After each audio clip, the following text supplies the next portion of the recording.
What is up, guys? In today's video we have a YZ125 full rebuild, bottom and top end. This belongs to a buddy of mine. He got it in a Facebook marketplace trade and the bike was already fully disassembled, so he sent it over to me so we could do the rebuild for him. This is a 2006 model year YZ125, but the YZ125 was the same from 2005 all the way up until 2021. So if you have one of those model years, this video will work for your bike as well. We do have a new waistcoat piston. We have a new hot rods crank. We have gaskets, seals, and new crank bearings. So let's go ahead and get into the video. Before we start, it is important to have a good work surface. I like to use these pieces of wood when working on engine cases.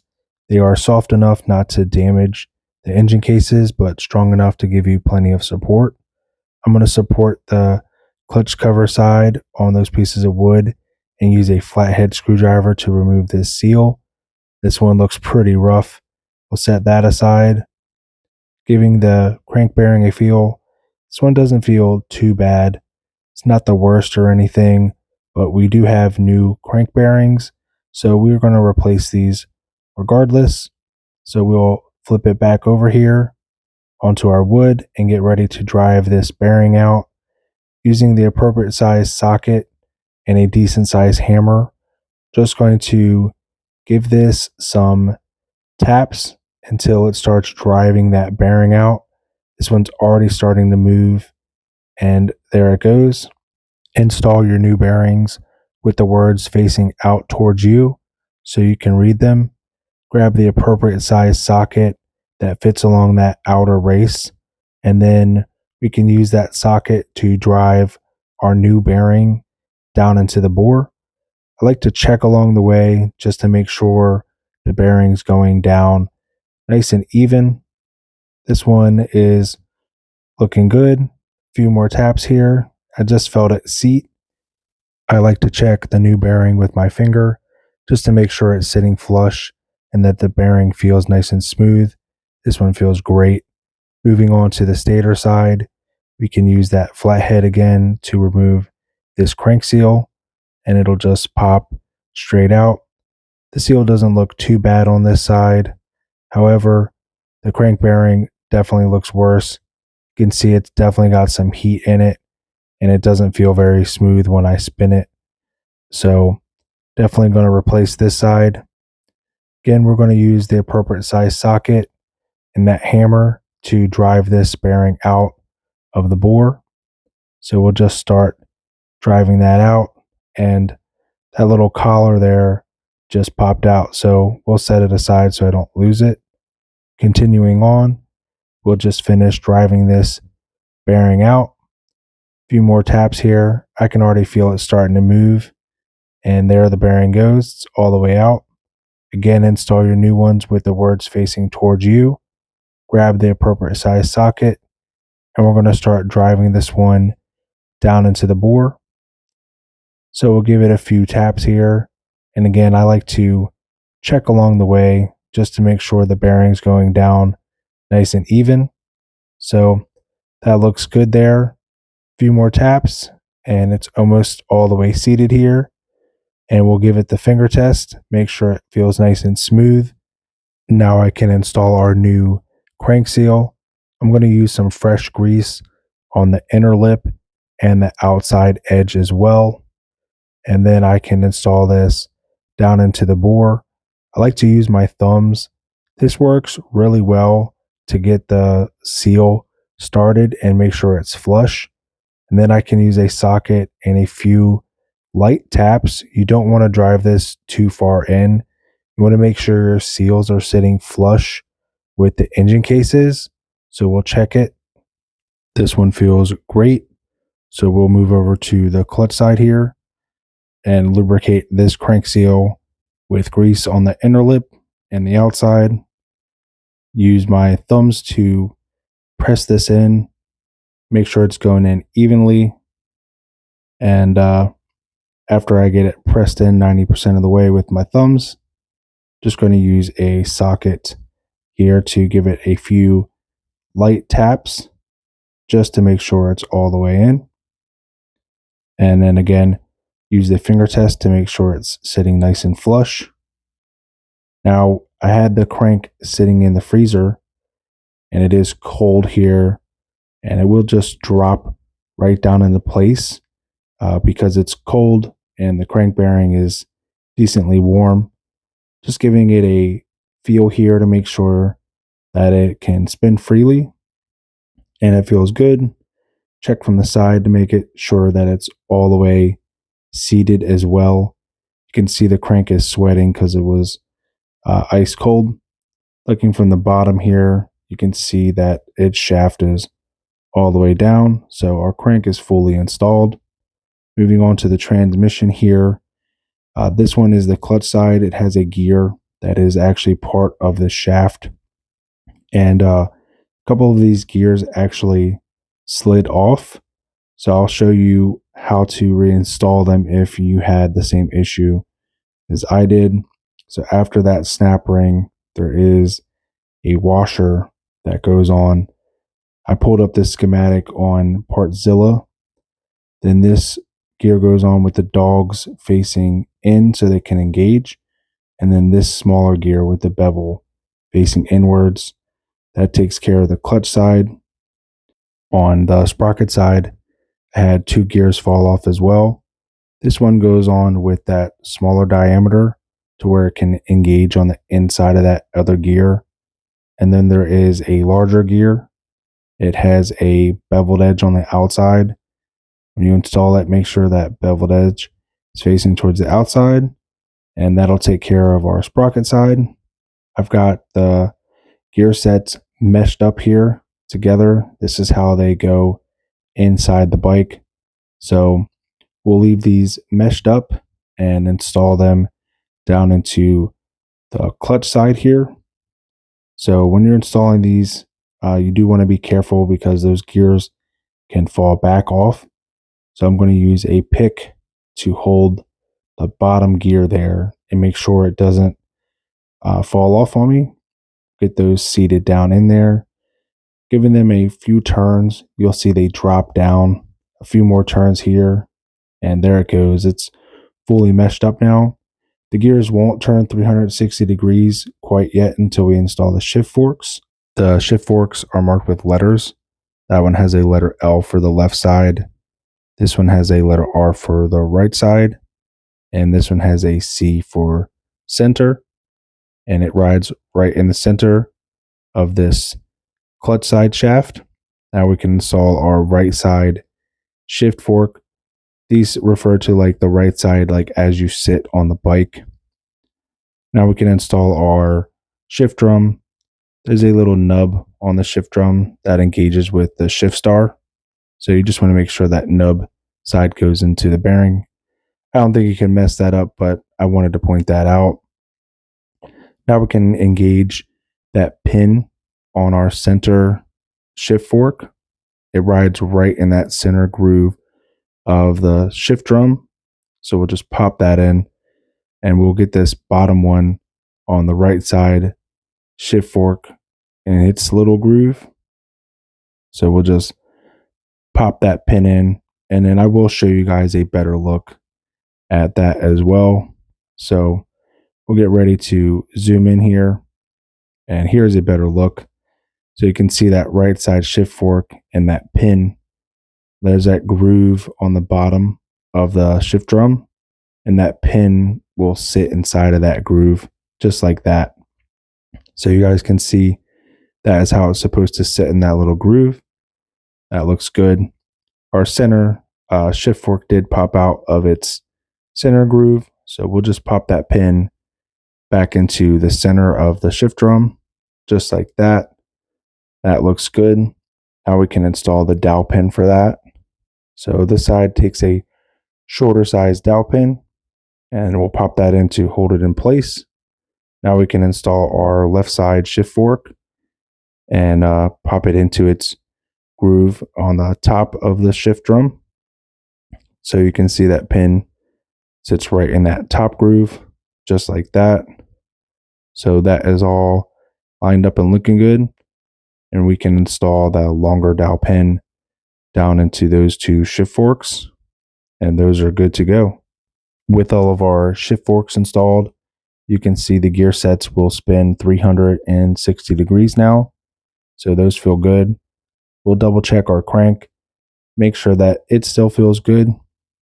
So that all feels great, and we can get ready to install our other side of the case. Before we install our other side of the case, we are going to apply a nice bead of gray high torque Permatex.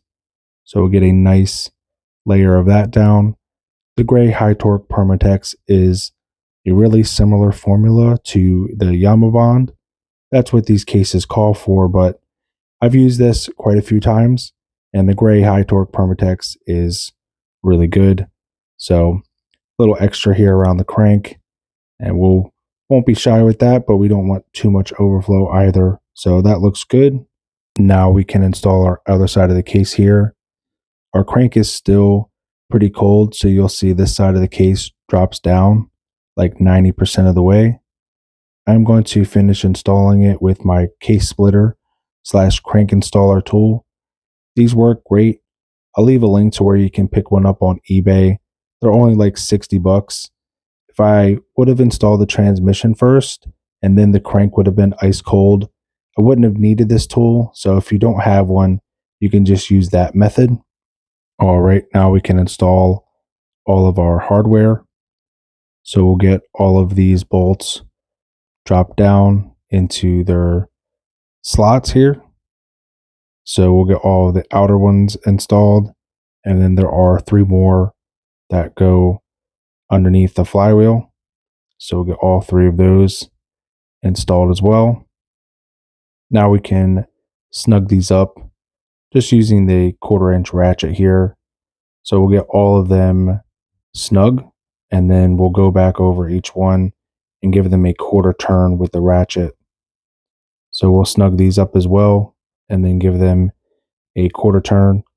You can definitely strip these out pretty easy, so they don't need to be super tight or anything. Just snug them down and then a 1/4 turn. I am going to use a pair of pliers here to remove this collar. We'll set that aside.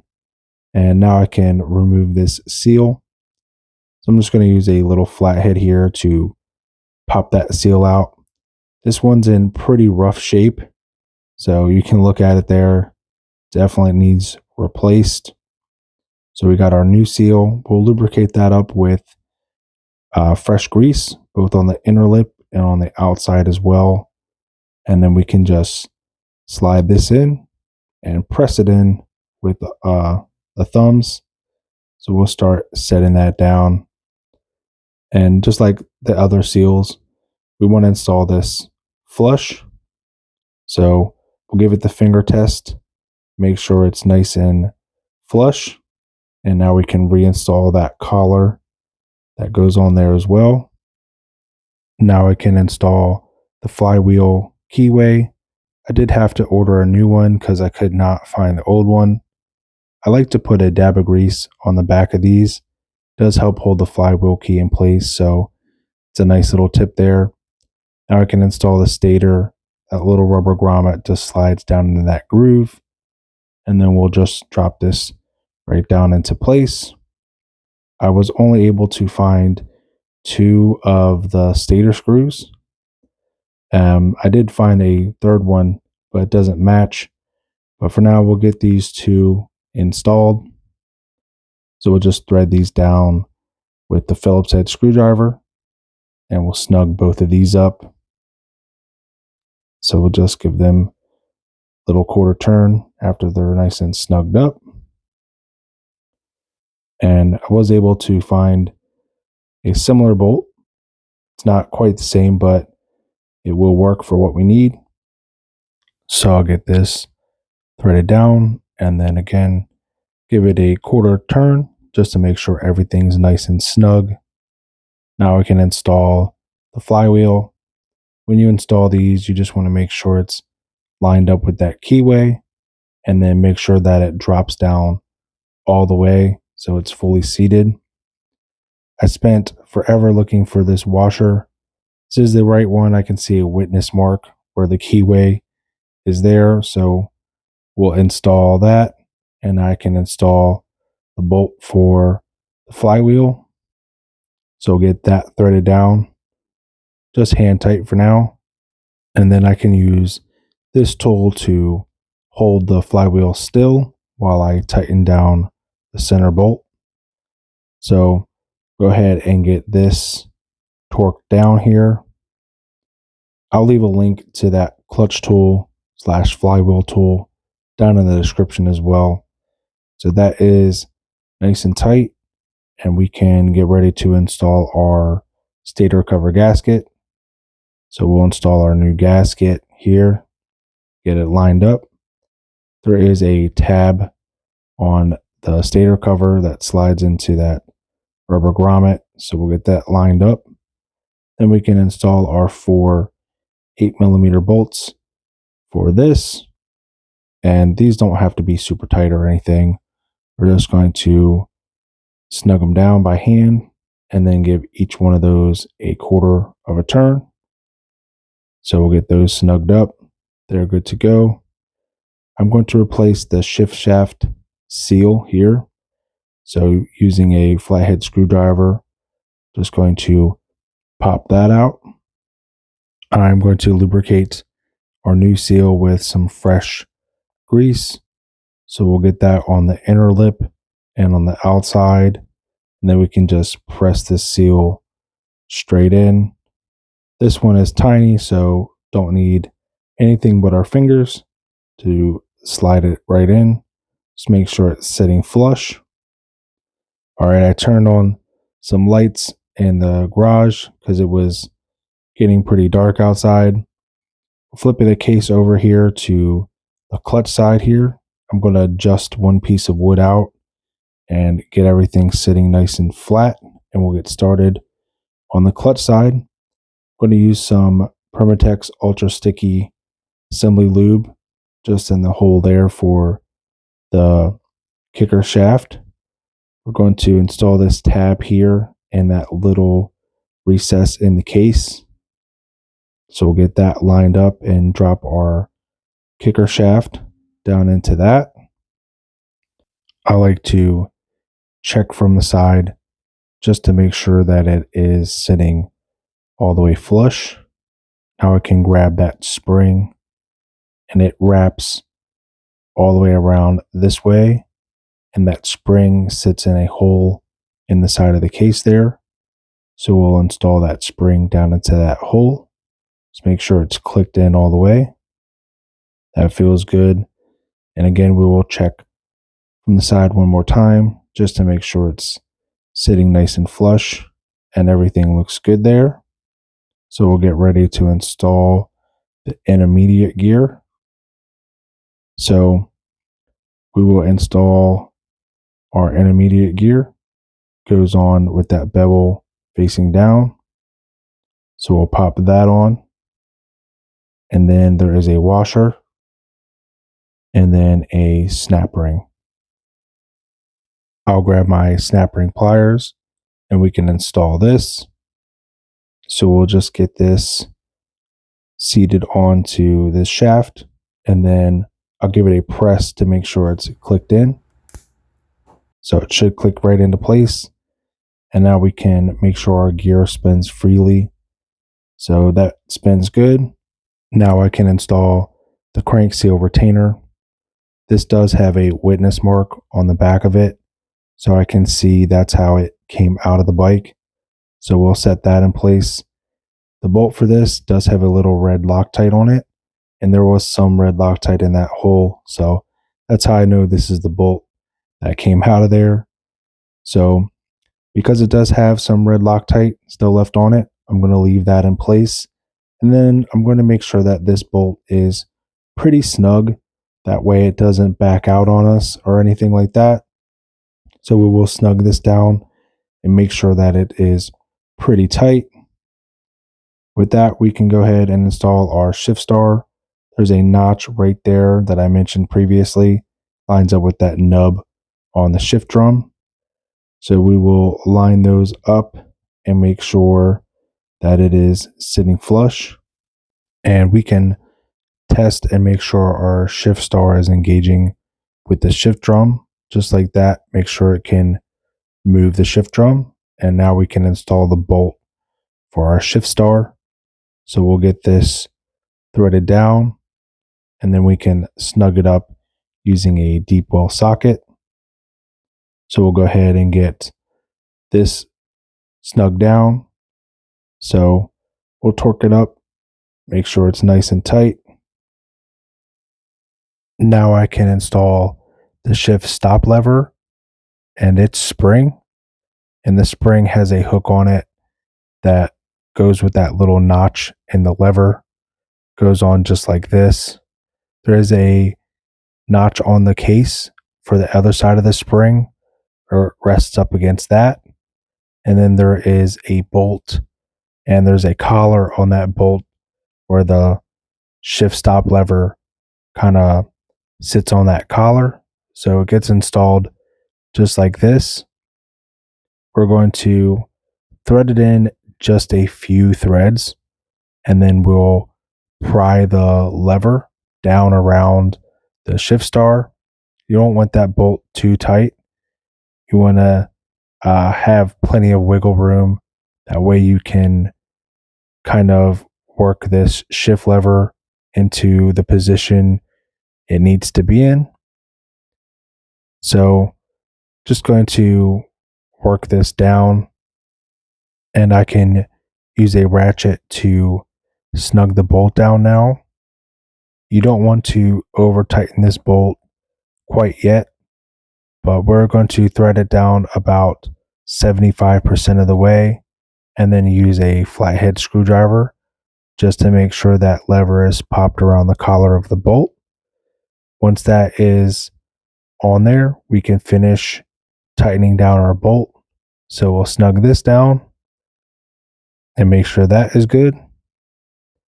With our shift lever installed, we can go ahead and shift our transmission into neutral.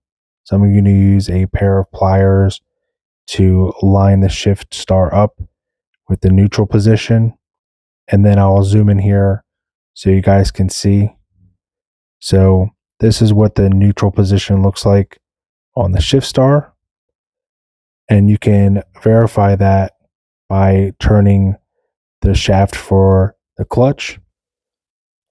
All of the components for the shift lever were kind of laying in a box. So I will zoom in here and show you how these get installed. So there are these little springs, and there's two of them. They sit inside these holes just like that. So we'll get both of those installed. And there are little pins, like little caps, that go on top of those springs. They sit in there just like that. We'll get both of those installed on the springs. And then there are these little wings or pawls. There's a round side and a flat side. The round side rides in there just like this. So we'll get both of those installed. And you can see they kind of can collapse in there, but they'll also spring out and grab the shift star. So we'll go ahead and install this down into the shift star. So we'll just drop this right down in there, and you can see how those pawls will kind of spring out and grab the shift star. Now we can install our shift guide here. We'll kind of thread this under the shift lever and then work its way back. And then now we can turn it and line it up with the two bolt holes. We'll go ahead and get both of the 10mm bolts installed for the shift guide here. Thread those down and snug them down with the 1/4" ratchet. So we will tighten up both of these, make sure they're nice and snug. and both of those are good. Now we can install this little roller onto its pin, and we can install our shift lever assembly. This goes all the way through the engine and out the other side. So we will install this all the way down. It does go through the seal on the other side, so just be careful and make sure that it doesn't damage that seal. We'll finish installing it all the way through, line it up with that pin there, and then we can pull it down and line it up with that little roller and make sure that it is engaging. Here's a look at the other side of our shift shaft. Just going to double check and make sure our seal is good. So this one is still fine. So we're good to go. And again, just double check that it's engaging properly. Now we can install these two collars. This long one goes on the clutch shaft, and then there's a short one that goes on the crankshaft. I'm going to install the primary drive gear. Gets installed in this direction here. So we'll get it on its splines, and then we will thread its bolt down. I am only going to install this hand tight for now. Later on, when I install the clutch basket, I'll use a copper washer to mesh between those gears, and then I can torque that bolt down. I removed that collar because I forgot this washer goes underneath of it. So the washer goes on first, then we can install this collar, and then we can install our clutch bearing. I'm going to use some assembly lube to lubricate this needle bearing. So we'll make sure that this is lubricated. Now we can install it onto that collar, and then we can install our clutch basket. So we will install our clutch basket, and we will turn it, make sure that it's engaging with the gears. So this will drop down a little further. There it goes. You can see it just drop down all the way once it's all properly lined up. Here's a look from the side here. So you can see how those gears mesh up, and then when you turn the clutch basket, the other gears should turn. Now we can install our thrust washer, and we can install our clutch boss next. Here's our clutch boss. So we'll get that installed and drop that in. Now we can install our lock washer. This one is used. You should replace these, but we didn't have a new one, so we're going to reuse ours. Now I can install the clutch bolt. So I'm going to start threading this down by hand and then finish tightening it up using the clutch tool, and then we'll torque it down. So now I can use that clutch tool, the same one I used to tighten up the flywheel. This will grab that inner clutch boss and allow me to use a torque wrench to tighten up the clutch bolt.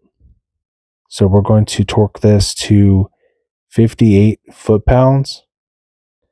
I actually had to turn the engine on the side so I can get more leverage here, but I did get it to torque down nicely. I had the clutch plates soaking in Bel-Ray gear saver. I let these soak for 4 to 6 hours, and now they are ready to install. So we're going to drop our clutch plates in. You always want to start with a friction plate. Then we will do a spacer plate, and then a friction plate, and then we will repeat that order until we run out of clutch plates. So I sped this up here so you guys aren't bored watching that same process. But we are coming up to our last few clutch plates here. So it is another spacer plate. and then you always want to end with a friction plate. So you start with a friction plate and end with a friction plate. Now we can go ahead and crush down our lock washer. So I'm going to use some pliers to make sure that lock washer is bent up against our clutch bolt, and that will prevent that bolt from backing out and getting loose. I can install the clutch push rod now. This can go in either direction, so we'll just drop that right through the center. I did order a new clutch ball for this bike. They lost it when they disassembled this one, so we have a brand new ball. So we'll just drop that right down in the center as well. And now we can install the other half of our push rod. This side has a bearing that rides up against the face of the pressure plate. So we'll drop our pressure plate on here. And now we can install the 5 springs for the pressure plate. So we'll drop all 5 of those into place. Now we can install all 5 of the 8mm bolts that hold the pressure plate to the clutch boss. So we'll drop all 5 of those in. And then we can use a Phillips head to tighten these down in a crisscross pattern. So we're just going to snug each one of these a little at a time and go in that crisscross pattern until they're snug. Just use the Phillips head for now. I will go back over these with a ratchet. They don't have to be super tight or anything. So this is good for now. I can install a copper washer in between the primary drive gear and the gear on the back of the clutch basket. This will allow me to tighten down that bolt on the primary drive gear. So with those 2 gears locked together, I can use a ratchet and I can tighten down that bolt. So we'll get that nice and snug. I can remove the copper washer from the bottom and install it into the top. So we'll get that wedged in between the gears at the top, and this will allow me to snug down the 5 bolts on the pressure plate. So we're just going to give each one of these a quarter of a turn and go in a star pattern. So we'll snug each one of these up, and all 5 of those are good now. Now I can remove that copper washer. I'm going to install a new kicker shaft seal. So I'm just going to remove the old one with a flathead, pop that out. That seal is pretty rough and it was pretty dirty behind that seal as well. So I'm just going to wipe it clean with a paper towel. To clean surface, I'm going to lubricate our new seal with some grease, both on the inner lip and that outside edge, and then just press it in until it's flush. Before I install the clutch cover, this governor piece for the power valve was out of the case here. So I'm going to install it back into its bearing. There is a little lever there that engages with this for the power valve. So we'll just make sure that that is popped into place and that it's in its bearing and can spin freely. So that all is working like it should.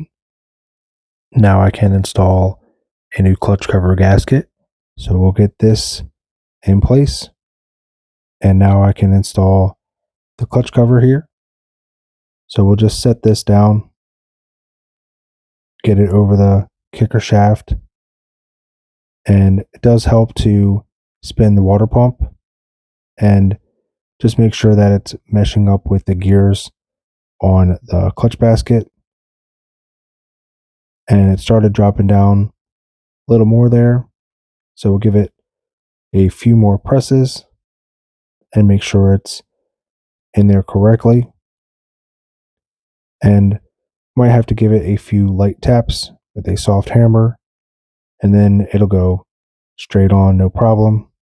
So this one is fully seated. Here is a look from the side. Just double check and make sure the clutch cover is seated all the way around. This one is good to go. I am also going to double check and make sure when I spin the clutch basket that the water pump is spinning as well. So that is good to go. Now I can install the hardware. This is a short bolt, then a longer bolt, then another short one, another short bolt. This one's short as well. And then this is a short bolt also. And this one here is a longer bolt. So we'll get that threaded in. And then last but not least, there's another short bolt at the top. Get all of these snug down a quarter of a turn, going in a staggered pattern. And these don't need to be super tight, so just snug them up. Now we can install a new water pump cover gasket. So we'll get that in place. Install the water pump cover. So we'll set that down into place. And then install the 4 bolts for it. So there's a long one that goes through here. So we'll get that threaded in. The other 3 are all short and the same size. So we'll pop all 3 of these in. And just start threading them in by hand for now. And then there is also a little short one with a copper washer. That's just the drain bolt. So we'll snug that down as well. We're going to give each one of these a quarter of a turn and just make sure they're snug. Tighten those up. Those are good to go. Now we can install the outer clutch basket gasket. So we'll get this set into place on the dowel pins. And then we can install our outer clutch cover. So we'll get that in place. There is a longer bolt that goes up at 12 o'clock. So we'll drop that in. And the other 5 are all the same size. So we'll get all 5 of these dropped into place. And then again, we're just going to snug these up in a crisscross pattern. And again, like all the other bolts, these don't have to be super tight. So we'll just snug them up. Here is a look at our completed bottom end. It is ready for the top end. There's a look at the new crank. So this bottom end is ready to go, and we'll get ready to install the top end. All right, I am going to stuff some paper towels down into the crankcase. That way, while I clean up this base gasket surface, I'm not getting any debris and dirt all down in our new crank. That surface all cleaned up, I can remove the paper towels, and I'm going to lubricate our new crank with some 2-stroke oil. This is VP full synthetic 2-cycle oil, and you can use any 2-cycle oil. And I'm just going to work that into our new crank. That way our new crank bearing has plenty of lubrication on our first startup and for the break-in period. Before we install our piston and ring, I am going to check the piston ring gap. I am going to install it with that letter N facing up towards me, same way it sits when it's on the piston. Then I can just collapse the ring down into the cylinder bore, and then I'm going to use the piston to square up the ring inside there. So we'll make sure that's sitting nice and flush, and then we can check our ring gap. So Wasteco recommends that you have 0.004 per inch of bore. I measured the cylinder bore on the YZ at 2 inches, so we're looking for 0.008 of clearance. So I've got the correct size feeler gauge here, 0.008, and we're going to insert it into that ring gap there. We want to feel a little bit of resistance when we slide it through there, but we also want to be able to insert it easily. There is an arrow that points towards the exhaust side of the piston. There should be 2 holes drilled on that side of the piston skirt. YZ recommends this for any bike that has an exhaust bridge port, and sometimes you do have to drill these in the piston. These were already drilled, so we don't have to worry about it, but I just installed a YZ piston on my RM125, and I had to drill those holes, so be mindful of that. The ring gets installed with this letter N facing up towards you. There's also a locator pin on 2 strokes, so that will indicate where your ring in gap goes. So we'll slide our ring on and get it popped onto the ring land, and you'll see that that gap lines up with that pin in the middle of the ring land. Now we can install one of our piston circlips. I'm going to collapse this little circlip down into the hole using my thumbs to try and make sure it doesn't fling off on me. And I can use a flathead to catch the edge of that little clip and finish collapsing it down into the hole. So we'll get that pushed in, and you'll see there it actually went a little too far past, so I'm going to use the flathead screwdriver to push it back towards its little groove, and it's almost there. It needs to come out a little further, so I'm going to push it towards that groove a little bit. I'll use my finger to block the hole just to prevent it from flying out.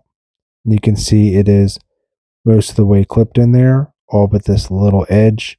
So we'll pop that in. Now the circlip is all the way seated in that little groove.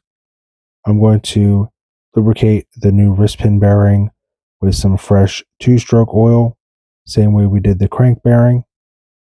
Now that's lubricated, I can install it into the top of the crank.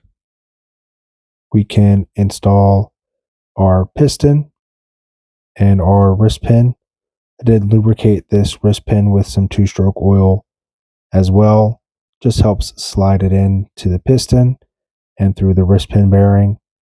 So we'll just push that all the way in. Now we can install our other circlip. So we'll get this collapsed down into the hole. Again, I'm just going to use my big thumbs to try and make sure that clip doesn't fly off anywhere. I also have rags stuffed down into the crankcase to prevent it from falling down in there. That would not be good.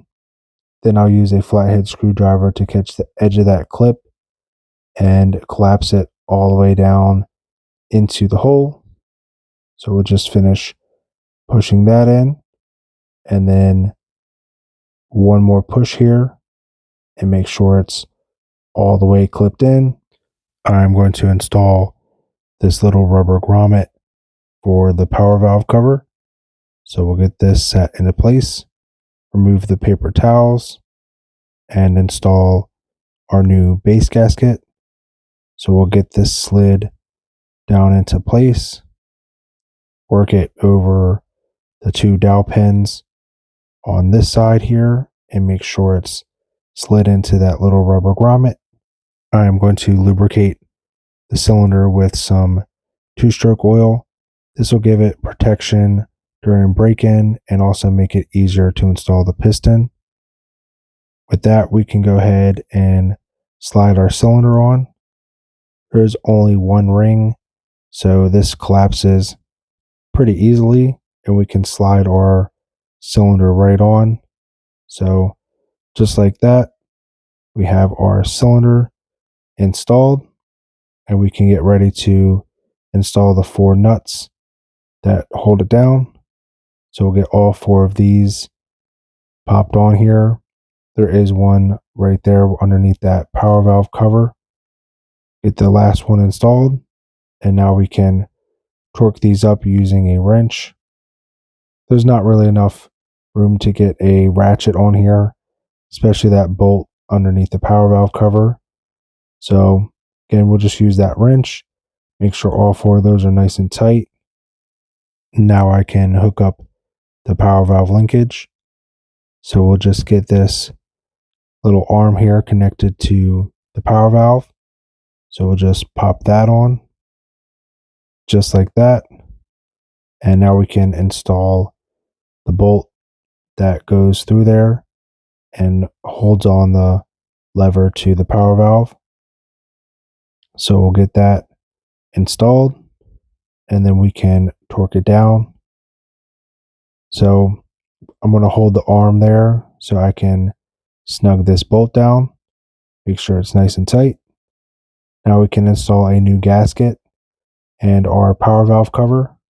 So we'll get our new gasket in place and then we'll pop our power valve cover on.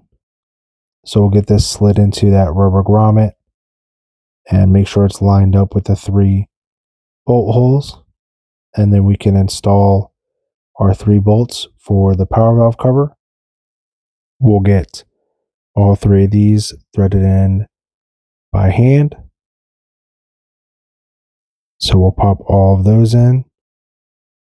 And then we will use the ratchet and give all 3 of them a quarter turn and make sure they're nice and snug.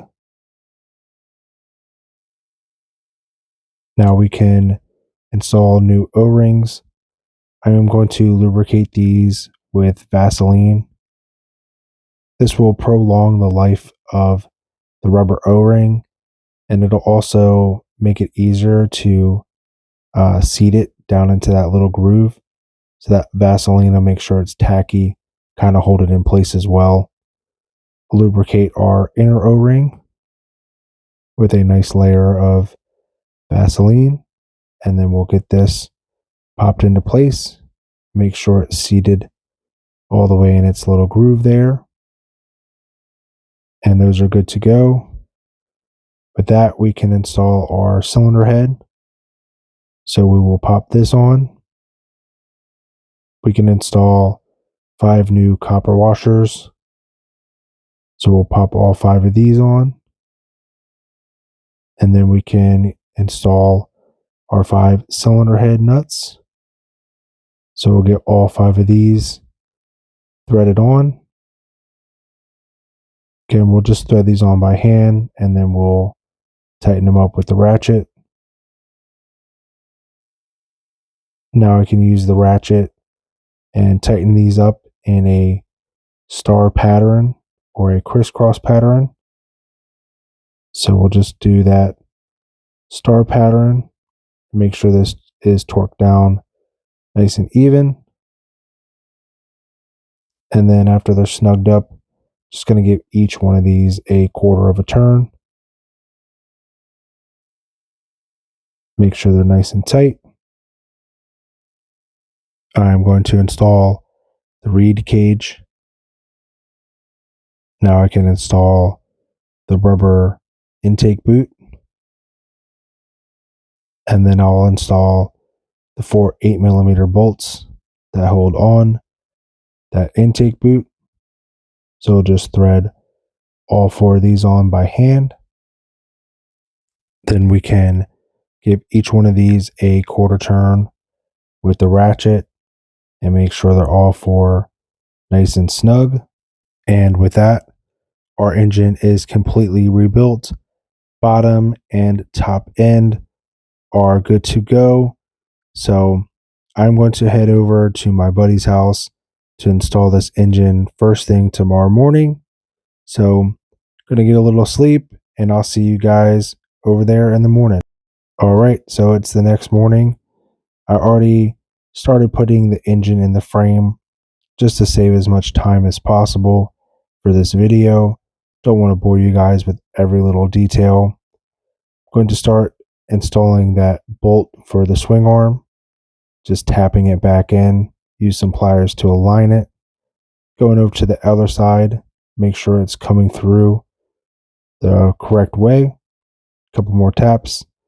Hit the bolt on that, and now I can install the bolt for this engine mount on the bottom there and start working on the top engine mount.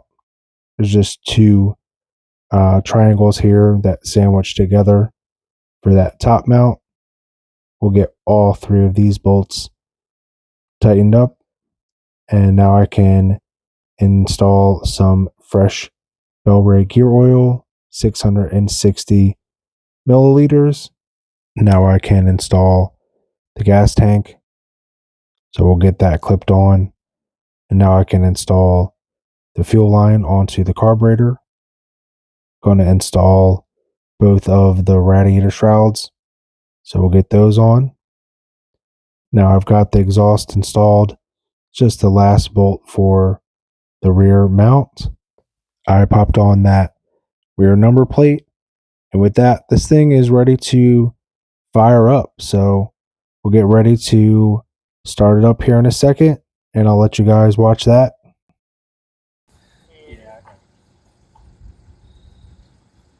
That's gonna need to start definitely.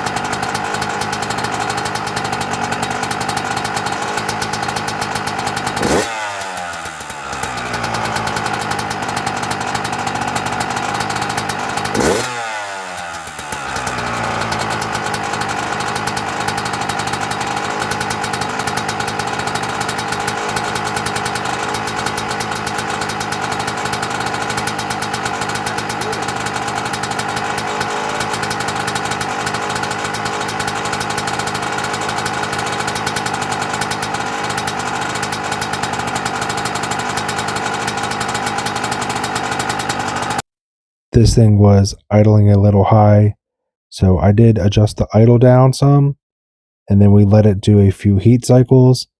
And then this is a video of my buddy riding it a few days later.